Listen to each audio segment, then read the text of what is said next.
Hey guys, it's Brad and the Buff. I got my buff on my head and I'm ready to go. I'm getting prepped for my first winter trip of the year. I wanted to show you guys what gear I have. I've done this video before for last year for my hiking winter gear setup, but I've added some new things and a little bit different situation this time. So I wanted to show you my layout in this video.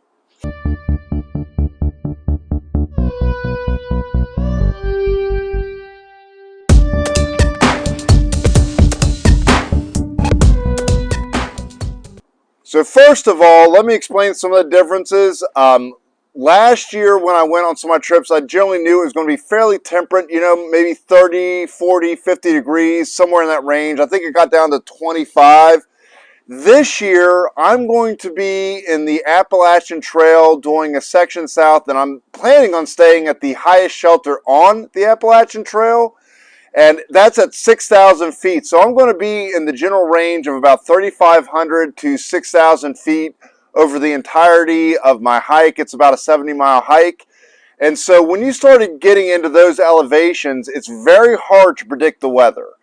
You want to make sure that you're going a little bit overboard to be safe. Somewhere above 3,000 feet, to me, it seems like you can check local cities, and if they're 1,000 feet below that, you have no idea what's happening. It could be snowing up high and fine down low, but you're talking big temperature changes between what you might get on a local map and what's happening on a mountain at 6,000 or 5,000 feet. I know I did a hike this summer. It's on this where we did Mount Rogers in Virginia and stayed at a shelter there at 5,000 feet. During the day, it was about 80 degrees, and this was in June, into June, early July. But at night, it got down to about 40, 45 degrees inside of that shelter in the middle of summer just because of the elevation. So I want to make sure I'm prepared for this trip well, that I can handle pretty inclement weather. So let me show you what I got. First, let me go through my clothing.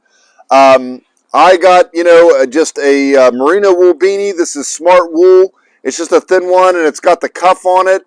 I love to pair this up with my buff. It's so useful because as you're hiking, a lot of times I'll start off like this, where I have my buff around my neck, and I can have my cap on, and generally this is how I'm going to sleep. Having this buff around your neck to hold in that heat makes a huge difference, as well as having on a cap. But during the day, if my ears are starting to get really cold, a lot of times I'll double up like this to keep my ears extra warm.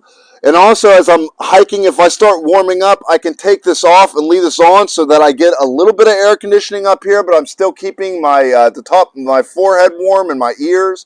So this is a great pairing to use back and forth.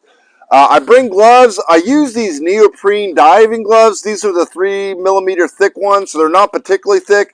What I like about these neoprene gloves as opposed to, like windbreaking gloves is all I really need them to do is to insulate me against the wind. And I want something that I can still grab on for grip, so I don't want them to be so thick that I lose like a tactile response. I can still grab poles and, I can grab things around camp that I need. But if these get soaking wet, they still insulate. So they don't feel super warm like you would some like furry gloves.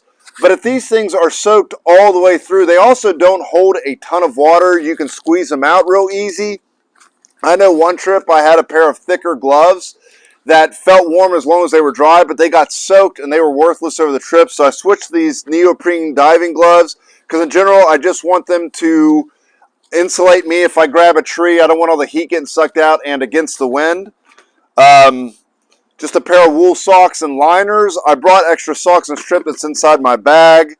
As always, I'll have my merino Vormy hoodie. And this is usually my top layer, especially when I get into camp. I'll start off, I think I'm going to bring this as my undershirt just to kind of wick away sweat. I'm going to wear this as my base while I'm hiking during the day. And I'm going to put my my Columbia Silver Ridge shirt over this that also has some venting because I don't want to hold in that moisture. I want to make sure it gets out, but it is long sleeve to once again break against the wind. And if it's super cold, I'll probably start off with all three of these on. And I love having this hoodie in my base layer that I can kind of slide over top if it gets windy. For pants, I'm going to use my Columbia Silver Ridge zip-offs. I have the shorts that I usually wear in the summer, but these are just zip-offs, which are great for winter. Once again, just to keep that wind off you. But if I'm hiking during the day and say it does warm up 40 degrees, 30 degrees, I'm going up a mountain, I will zip these off even in the winter just so I get that ventilation. A lot of times you'll still end up in, a pair of shorts and a short sleeve shirt, even if it's 30 degrees outside, if you're cruising up a mountain, because that's how much heat you build up. I've done a specific video on this, but this is my Ghost Whisperer 2. This is a beast jacket for the weight. Weighs about 8 to 9 ounces, and this thing is super warm for the weight. So this is obviously going to come with me. I'll oftentimes sleep with most of this gear on. I consider this to add like a temp rating to my sleeping bag. Just keeps my core warm. So I make sure that I keep this dry during the day. Let me show you what I got in my pack. So this will be mostly my worn weight. This will stay in my pack most of the time, as will probably my my hoodie. I'll usually keep them on the outside so that if I stop, I can just sling it on real quick. If it's raining, I will probably pack this away to make sure it's dry so I can sleep in it at night. I'd rather be cold during the day than at night. Let me show you what I got on the outside of my pack here. Once again, this is my my Nero, my Z-Packs Nero.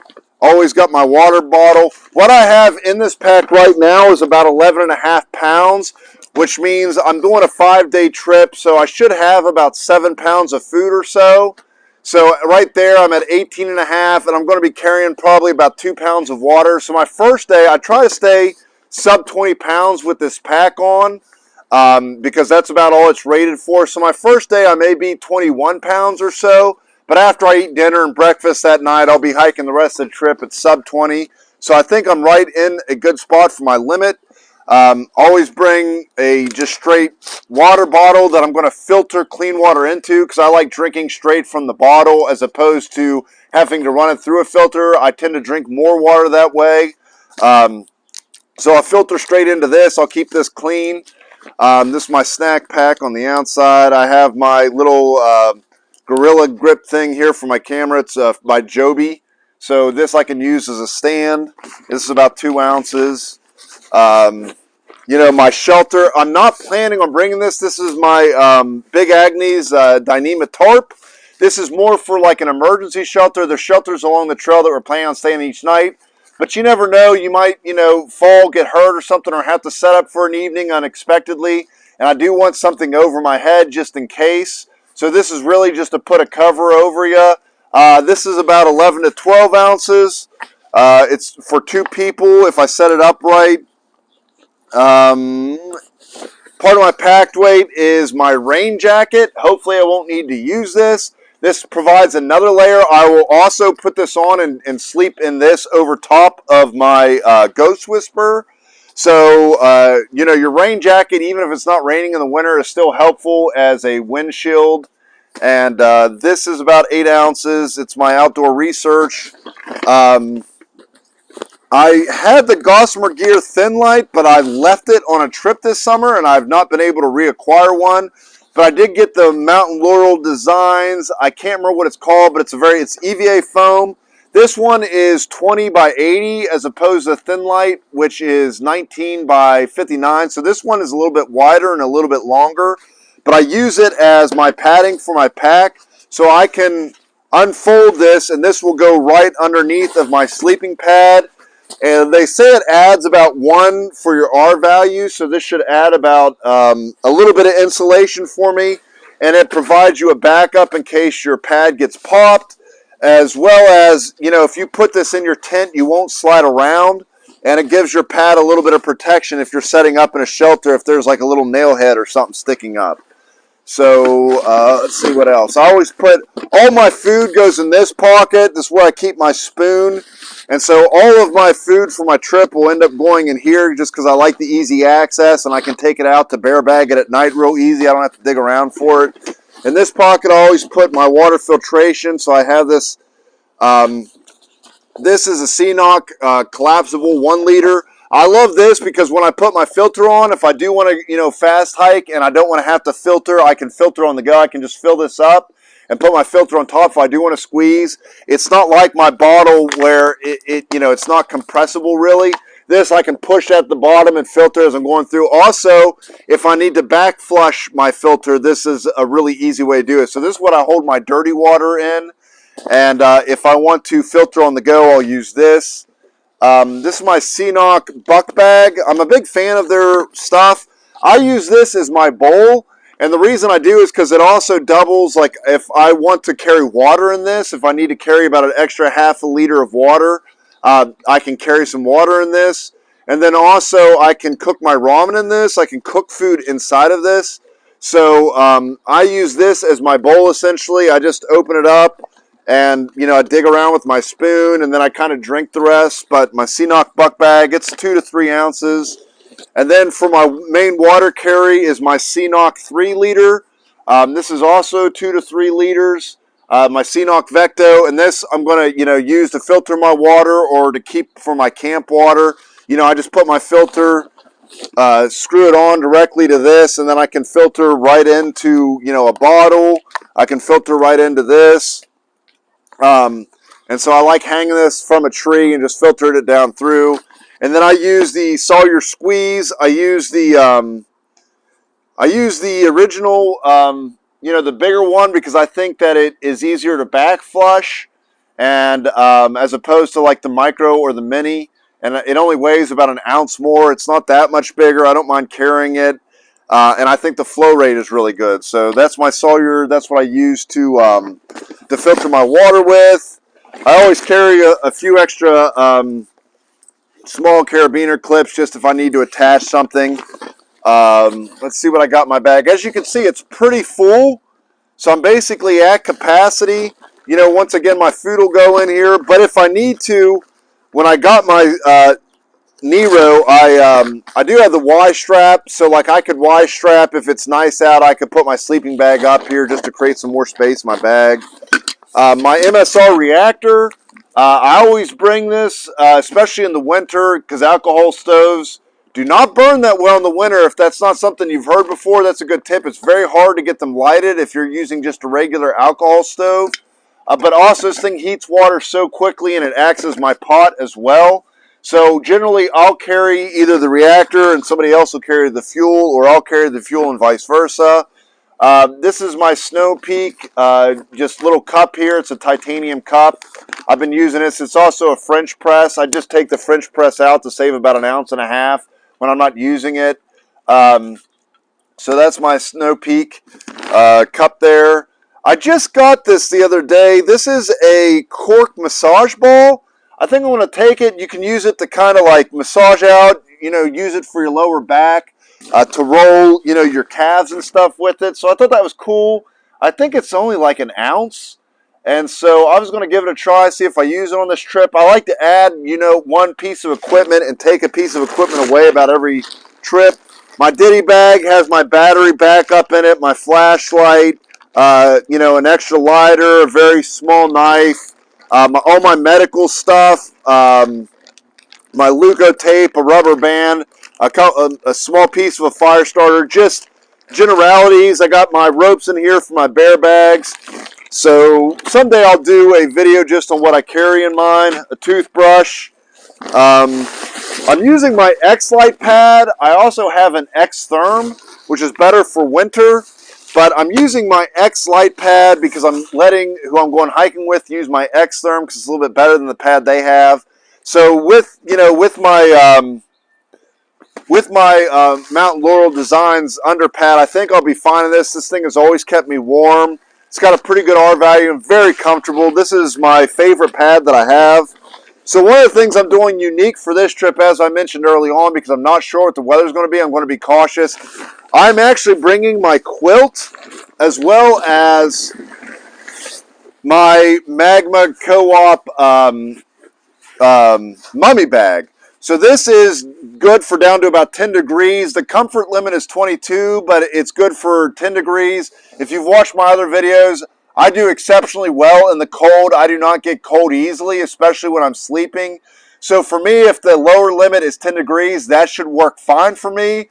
But as a precaution, I'm also going to bring my Mine Light and Equipment Revelation to put over top of my bag just in case we get into some crazy weather. It only adds maybe a little bit over an extra pound. It's like 19 ounces. So for me to carry that little bit of extra weight just to know that at night I'm not going to freeze to death, that's totally worth it. If I see that the weather conditions are great, I may drop this. But also being at that altitude, not knowing for sure, and it being the middle of winter that you can, weather can change at that high. I'm going to bring this just as a emergency backup. Plus, it'll keep me super toasty. And one advantage you have if you do double layer like this is that when you're sleeping at night, all the condensation forms on your outer layer because that's where the difference in temperature, your moisture moves its way up to the point where the biggest gap in temperature is. So the biggest gap is at the top of your whatever layer you have and the cold outside. So by doing that, instead of an condensation forming on the outside of my mummy bag, my inner layer, the one that I'm actually inside, any condensation that I get is actually going to get on this this quilt on my outer layer. So I don't have to worry about the actual bag I'm in getting over condensated with moisture that I'm creating with my body, the moisture coming from my body. If there's any that does happen, it'll get on this outer layer, which is where you want it a lot more. So I really like the idea of this two-layer system. A lot of people will buy a synthetic quilt and pair it up with a down quilt. Down quilts, feel a little bit warmer than, this is my understanding, than say than a synthetic quilt. But synthetic quilts do much better in wet weather. They hold heat much better in wet weather because down, when it gets wet, doesn't hold heat as well. So they will put their down quilt underneath and their synthetic quilt above. I don't have a synthetic quilt. If I had it to do over again, I probably would have gotten a synthetic quilt as well as a regular quilt instead of this mummy bag, and then I could have double layered those. Also, the person I'm hiking with, they're going to use a very similar systeming. They're just going to double layer. They have two quilts, and they're going to double layer a 20-degree quilt with a 40-degree quilt. And that should keep us warm down to, I feel, probably 0 degrees or so. I feel really good about that setup. Other than that, I got my, my standard pillow. This is a 2 to 3 ounce pillow. This is my Trekology.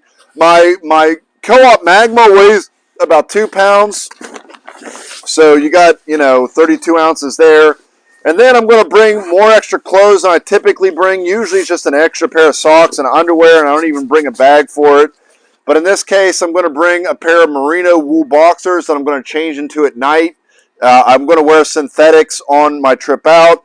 I'm bringing 2 pairs of wool socks just so I know for sure that I can always go to sleep, and 1 pair of dry socks. I will keep 1 specific for sleeping, 1 for hiking, and 1 for backup in case it gets soaked while I'm hiking. So I am bringing an extra pair of socks more than I normally bring. And I am going to bring a pair of long johns or leggings, a pair of merino wool long johns. These are Icebreaker. No, these are Smart Wool. So these are Smart Wool, just merino wool. These things are very warm. I've had them for years. So I'll keep those to sleep in at night. And that's about it. So that's my current winter gear setup for my upcoming trip. Really looking forward to it. Going to be getting down into the lower parts, or middle parts of Tennessee in my next trip coming up here in a couple weeks. So once again, I'm just excited. I love hiking in the winter. I think it is vastly underrated. There is something about the stillness of winter that I really enjoy. Fall will always be my favorite time to hike. It's hard to beat the changing of the leaves. But honestly, I enjoy the winter probably the second most. I never remember being cold on my trips. What I do remember is just the stillness of the night and the quietness, and there's just something beautiful about being out and having all of that visibility with the leaves down. So really looking forward to the trip. Wanted to show you guys my gear. I will see you next video. Hey guys, if you like the video you just saw, please subscribe, click the bell so you can get alerted for any new videos that I may do, and check the links below for any information I described in the video. I'll try to put as much there as possible. Thanks for watching.